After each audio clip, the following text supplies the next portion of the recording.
L'exposition Mauve Zone réunit les 7 artistes nommés pour le prix du FRAC Bretagne Arnorac. C'est la première édition cette année de ce prix qui a pour ambition d'accompagner le développement professionnel international d'artistes qui vivent et travaillent en Bretagne. L'objectif, c'est notamment de proposer au lauréat ou à la lauréate de faire une exposition à l'international cette année, donc à Austin, au Texas. L'enjeu, c'est aussi, avant cette étape internationale, de donner à voir le travail de ces jeunes artistes, ici au FRAC Bretagne, et donc de proposer en quelque sorte un aperçu d'une certaine scène artistique bretonne. Donc, j'ai décidé d'appeler l'exposition Mauve Zone. La Mauve Zone, c'est un territoire fictionnel qui se situerait en bordure de notre réalité. C'est un motif qu'on retrouve dans des récits occultes ou dans des films de science-fiction. L'intérêt pour moi de cette référence à ce territoire imaginaire et sans frontières claires, c'était d'ouvrir un peu cette question de la scène bretonne pour envisager les autres zones fictionnelles, sensorielles ou géographiques que les artistes de l'exposition investissent. Donc, lorsqu'on traverse cette exposition, on peut ressentir que cette Mauve Zone, elle est habitée par des êtres, des objets, des espaces hybrides et qu'il s'y dessine, je pense, un certain goût pour l'assemblage, pour le patchwork, mais aussi pour une certaine forme de figuration, qu'elle soit autobiographique ou plus grotesque. Donc, Corentin Canson présente 24 tableaux de 1 mètre par 1 mètre. L'idée, c'était de composer une sorte d'accrochage sans unité de temps ni chronologie, comme une sorte de rétrospective en cours, où, comme dans son atelier, dans sa pratique, la figuration côtoie de près le travail abstrait, et où on retrouve des motifs qui habitent son travail depuis un certain temps maintenant, comme Les Oiseaux, qui est une série toujours en cours, et les peintures qui représentent des paroles de chansons. Donc Samir Mougas présente 2 séries de sculptures qui appartiennent à un grand ensemble qu'il développe depuis plusieurs années, qui s'appelle Human Experience. Donc ces 2 séries consistent en fait en une opération d'hybridation. D'un côté, on a l'assemblage de morceaux de piscine riftés à des réservoirs de carburant. De l'autre, on a ces shurikens, donc qui sont des armes traditionnelles japonaises, qui sont ici habitées en fait en leur centre par des smileys.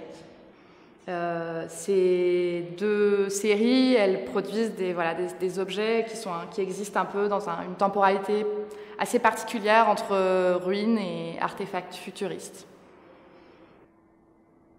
Donc l'image au sol qu'on voit ici, c'est le point de départ de la vidéo Rhapsody en 3 d'Alison Schmidt. Sur cette image, les tatanes Nike de l'artiste rencontrent le temple de la déesse Athéna Niké qui a donné son nom à la marque. Et c'est en quelque sorte à partir de là que l'artiste va raconter la circulation de l'effigie d'Athéna Niké d'une sphère culturelle et géographique à une autre, en même temps qu'elle raconte son propre cheminement artistique, ce qui redouble un peu cet effet de sérendipité et de trouvailles heureuses dans le récit. Le cœur du travail d'Anaïs Touchot, c'est vraiment de créer des situations d'interaction avec le public. Elle crée en fait des installations qui résultent de la rencontre entre 2 espaces dont on pourrait considérer que leurs usages sont assez éloignés. Pour l'exposition ici au FRAC Bretagne, elle a décidé de reproduire ces installations passées et futures sous la forme de maquettes. Ça constitue une sorte d'archive de ces installations passées qui viennent documenter un peu ces expositions. En même temps qu'elles ont quelque chose de très ludique dont on a aussi envie de s'emparer en tant que public à défaut de pouvoir y rentrer.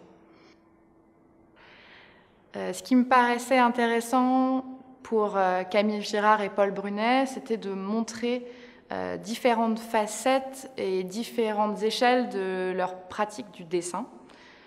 Donc à la fois ce qu'il peut y avoir d'extrêmement minutieux et détaillé dans la production de ces grands formats, et en même temps des choses beaucoup plus esquissées, facétieuses, on va dire, dans la production, dans l'impression de petits dessins sur des post-it qui sont disséminés un peu partout dans le FRAC.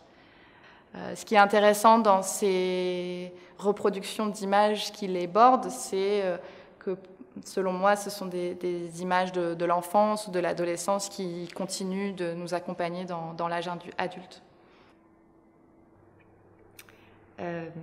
Donc je parlais de patchwork et de science-fiction tout à l'heure. Je pense que ce sont deux dimensions très importantes du travail d'Hilary Galbraith, qui présente ici le deuxième volet d'une série qui s'appelle Parade, et qui met en scène une population humaine touchée par d'étranges mutations physiques. Parade, c'est une installation vidéo autant que c'est une performance qui met en jeu les costumes portés par les personnages dans le film, qu'on voit ici suspendus, et également les instruments de musique. L'artiste les réalise elle-même à la main à partir de matériaux de récupération et de teinture naturelle.